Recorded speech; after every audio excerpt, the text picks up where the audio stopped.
બધા મને મીંદડાઓની જેમ ગોતે છે, બરાબર. સમાધાન કરવા હતું. જો મિત્રો આ તમારી ઉપર કેવી રાજકીય ચાલ રમે, એટલા માટે હું બે હાથ જોડીને નમ્ર અરજી કરું છું મુખ્યમંત્રી સાહેબને, ગૃહમંત્રી સાહેબ અમિત સાહેબને અને આપણા વડાપ્રધાન નરેન્દ્ર મોદી સાહેબને કે આમ મારા ઉપર કોઈ ઘા થશે, મારા ઉપર કોઈ પ્રકારનું કોઈ કાર્યવાહી કે આવડા લોકો મારી નાખે, તોડી નાખે, ભાંગી નાખે, તો આની તમામ જવાબદારી અલ્પેશ ઢોલરિયા, જયરાજસિંહ જાડેજા અને ગણેશ જાડેજા ઉપર રહેશે. અને ખોટી પ્રકારના ધોકા માર્યા કે કોઈ પ્રકારની બિન અધિકૃત કાયદાની વિરુદ્ધમાં જઈને કાર્યવાહી કરી તો એ તમામ જવાબદારી જેતપુર એલસીબી પીઆઈ અને જેતપુર તાલુકા પોલીસ સ્ટેશન પીઆઈ અને પીએસઆઈ ની રહેશે. આ હું ચોખ્ખું જ કહું છું.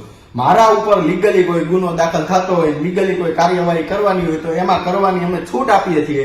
બાકી બીજી કોઈ પ્રકારની રાજકીય પ્રેશરમાં આવીને કોઈ પ્રકારની જો મિલી ભગતથી કામ કર્યું તો ઈ 1% ચલાવી લેવામાં આવશે નહીં. અને સમાજે અને ગુજરાતના તમામ લોકોએ વિચારવાનું તમારે આવી રીતના જીવવાનું છે. ઓલા કેમ ગોંડલનો પાટીદાર સમાજ 1700 વખત વિચારજો.